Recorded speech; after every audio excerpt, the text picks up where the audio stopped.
السلام علیکم ناظرین، میں اقبال جعفر اپنے ایک اور پروگرام کے ساتھ اپنے YouTube channel history and poetry with Iqbal Jafar میں اپنے تمام دیکھنے والوں کو خوش آمدید کہتا ہوں۔ امید ہے آپ سب خیریت سے ہوں گے۔ ناظرین، پروگرام شروع کرنے سے پہلے آپ سے ہمیشہ کی طرح التماس کروں گا کہ پروگرام دیکھنے کے بعد اپنا فیڈ بیک ضرور دیں۔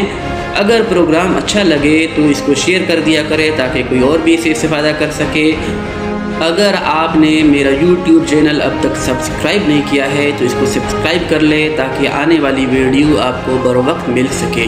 ناظرین، آج ہمارا پروگرام کوہ نور کی تاریخ سے متعلق ہے۔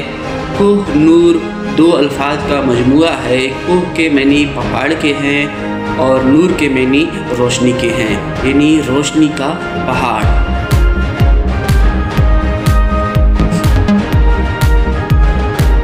کوہ نور وہ ہیرا ہے جس سے برصغیر کی عوام جذباتی طور پر جڑی ہوئی ہے۔ کوہ نور کا شمار دنیا کے بڑے خوبصورت اور قیمتی ترین ہیروں میں ہوتا ہے۔ اس کا وزن 105 کیرات سے زیادہ ہے۔ یہ دنیا کے بڑے ہیروں میں 90ویں نمبر پہ آتا ہے۔ تاریخ کے دستیاب ماخذات سے یہ معلوم کرنا تو بہت ہی مشکل ہے کہ یہ کب، کہاں، کس نے پہلی بار حاصل کیا۔ اگرچہ اس حوالے سے بہت سی روایات پائی جاتی ہیں، لیکن یہ روایات کتنی صحیح ہیں اس حوالے سے کچھ نہیں کہا جا سکتا۔ البتہ مورخین کا اس امر پر اتفاق ہے کہ کوہ نور ہندوستانی ہیرا ہے۔ اس حوالے سے کسی بھی مورخ نے اختلاف نہیں کیا۔ جس طرح مورخین میں اس کے ہندوستانی ہونے پر اتفاق پایا جاتا ہے، اسی طرح اس امر پر بھی اتفاق پایا جاتا ہے کہ ہندوستان کے بعد وہ پہلا ملک جس میں کوہ نور لے جایا گیا وہ ایران تھا۔ ایران کے بعد یہ افغانستان آیا اور افغانستان سے یہ پنجاب آیا۔ تاریخی دستاویزی ماخذات میں اس ہیرے کا حوالہ پہلی بار 1750 میں ملتا ہے۔ یہ حوالہ ہمیں اس کے شاہ جہان کے عہد تک تو لے جاتا ہے، مگر اس کے بعد وہی روایات، وہی افسانے ہمیں ملتے ہیں جو اس سے پہلے کوہ نور سے متعلق مشہور ہو چکے ہیں۔ مگر ہم اپنے پروگرام کی طوالت سے بچنے کے لیے ان روایات اور افسانوں سے احراز ہی برتیں گے تاکہ ہمیں درست تاریخ تک رسائی حاصل ہو سکے۔ ناظرین، کوہ نور کی تاریخ کا ہر پہلو سے مطالعہ کرنے کے بعد جن حقائق تک آخر کو رسائی ہوئی ہے وہ کچھ یوں ہے۔ کوہ نور پر تحقیق کرنے والے تمام مورخین کا اس امر پر اتفاق ہے کہ تخت طاؤس شاہ جہان نے بنوایا، اسی نے استعمال کیا، اسی کے پیش رو بھی اسے استعمال کرتے رہے تاکہ احمد شاہ رنگیلا کے پاس بھی یہی تخت تھا۔ لیکن 1739 میں نادر شاہ افشار، جو ایران کے ایک ترکمن قبیلہ سے تعلق رکھتے تھے، وہ دلی میں وارد ہوئے۔ انہوں نے احمد شاہ رنگیلا کی حکومت کا تختہ پلٹ دیا۔ نادر شاہ افشار نے دلی میں 57 روز قیام کیا۔ اس دوران انہوں نے تمام شاہی خزانوں کو اکٹھا کیا۔ وہ اس خزانے کو مع تخت طاؤس، دریائے نور، مغل اعظم اور دیگر نوادرات کے ساتھ 700 ہاتھیوں، 400 اونٹوں اور 17,000 کے قریب گھوڑوں پر لاد کر ایران لے گیا۔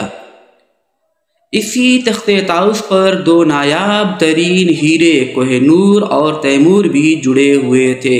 ترکمنستان کے علاقے مرو سے تعلق رکھنے والے مورخ محمد کاظم مروی نے 1750 میں کوہ نور کو اسی تخت طاؤس سے جڑا ہوا پایا۔ انہوں نے آنکھوں دیکھا احوال اپنی کتاب میں رقم کیا۔ ان کی کتاب عالم آرائے نادری میں صراحت کے ساتھ لکھا ہوا موجود ہے کہ کوہ نور میں نے اپنی آنکھوں سے دیکھا۔ وہ اس وقت تخت طاؤس کے بالائی حصے میں جڑا ہوا تھا جسے نادر شاہ دلی سے لوٹ کر ایران لایا۔ کوہ نور مرغی کے انڈے کے برابر تھا۔ یہ ایک عینی شاہد کا بیان ہے۔ اسی بیان کو کتاب Koh Noor the story of the world most infamous diamond کے مصنفین ولیم ڈلرمپل اور انیتا آنند نے بھی تسلیم کیا۔ مروی کی سرگزشت سے تھیو میٹکوف نے تھوڑا سا اختلاف تو کیا، لیکن انہوں نے جو روایت لکھی وہ روایت محض روایت ہی ہے، جس کے مطابق درباری رقاصہ نور بائی نے نادر شاہ کو خبر دی کہ کوہ نور ہیرا محمد شاہ رنگیلا کی پگڑی میں ہے، تو نادر شاہ نے محمد شاہ رنگیلا سے پگڑی تبدیل کر کے یہ ہیرا لے لیا۔ محمد کاظم مروی کی عینی شہادت کے بعد اس روایت کی کوئی حیثیت نہیں رہتی، کیونکہ کسی بھی محقق کے نزدیک ایسا بیان تحقیقی اعتبار سے زیادہ اہمیت کا حامل ہوتا ہے جو عینی شہادت پر مبنی ہو۔ بہرحال نادر شاہ افشار کو تھوڑے عرصے بعد افغانوں نے احمد شاہ ابدالی کی قیادت میں شکست دے دی، تو کوہ نور ہیرا احمد شاہ ابدالی کے پاس چلا آیا، لیکن دریائے نور مغل اعظم جدولی اور تیمور اس کے ہاتھ نہ آ سکے۔ یہ دیگر ہندوستانی ہیرے وہاں ہی رہ گئے۔ دریائے نور ابھی بھی تہران میں موجود ہے۔ مغل اعظم کسی طرح روس پہنچ کر ملکہ کیتھرائن کے تاج کی زینت بن گیا اور وہیں پہ اسے اولوف کا نام دیا گیا، جبکہ تیمور کے حوالے سے مجھے کم سے کم اب تک کوئی شہادت نہیں ملی کہ وہ کہاں ہے۔ بہرحال ہم دوبارہ کوہ نور پہ ہی آتے ہیں۔ احمد شاہ ابدالی کے بعد کوہ نور اس کے پیش رو بادشاہوں کے پاس رہا، تا آکے شاہ شجاع نے اقتدار کی جنگ میں شکست کے بعد اپنے ساتھ اٹھایا اور کشمیر لے چلا۔ کشمیر میں کچھ عرصہ قیام کے بعد انہوں نے پنجاب کی سکھ ریاست میں بطور مہمان قدم رکھے، مگر یہاں ان کے میزبان راجہ رنجیت سنگھ نے ان سے زبردستی یہ ہیرا لے لیا۔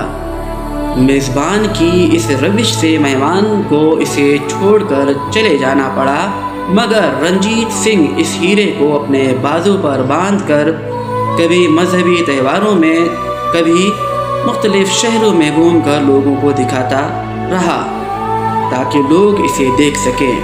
رنجیت سنگھ کا اقتدار 1839 میں اس کی موت کے ساتھ ختم ہو جاتا ہے، لیکن سکھوں کے درمیان اقتدار کی لڑائی شروع ہوتی ہے۔ یہ لڑائی 4 سال تک جاری رہتی ہے۔ 4 سالہ لڑائی کے بعد پنجاب پر دلیپ سنگھ نامی 5 سالہ بچے کو مہاراجہ بنا کر بٹھایا جاتا ہے۔ یوں کوہ نور اس کے پاس آ جاتا ہے، مگر اس کی حفاظت کی ذمہ داری ان کی والدہ جنند پر ہوتی ہے۔ 1849 میں انگریزوں نے پنجاب پر قبضے کا جب فیصلہ کیا تو انہیں کوہ نور کا پہلے سے ہی علم تھا، کیونکہ رنجیت سنگھ اپنے دربار میں آنے والے انگریز سفراء کو کوہ نور دکھاتے رہتے تھے۔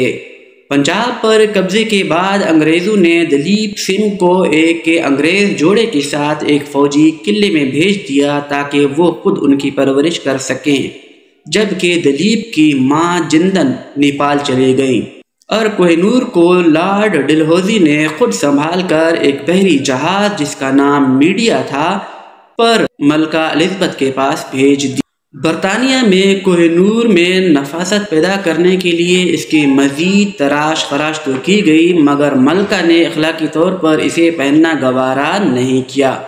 ٹھیک 2 سال بعد جب دلیپ سنگھ اور ملکہ کی ملاقات کرائی گئی، اس ملاقات میں یہ ہیرا دلیپ سنگھ کو دیا گیا تاکہ وہ خود اپنے ہاتھوں سے اسے ملکہ کو پیش کر سکیں۔ دلیپ سنگھ نے یہ ہیرا ملکہ کو پیش کر دیا۔ برطانوی حکومت نے لندن میں پھر ہیرے کی ایک عام رونمائی کی۔ ٹائمز کی رپورٹ کے مطابق لندن میں اتنی بڑی تعداد میں لوگ کبھی نہیں نکلے جتنے اس دن کوہ نور کو دیکھنے کے لیے نکلے تھے۔ بعد میں یہ ہیرا ہمیشہ کے لیے ملکہ کے تاج کی زینت بن گیا۔ دلیپ سنگھ کی طرف سے تحفے میں دیے جانے کے بعد ملکہ نے بھی اسے پہننے کے قابل سمجھا۔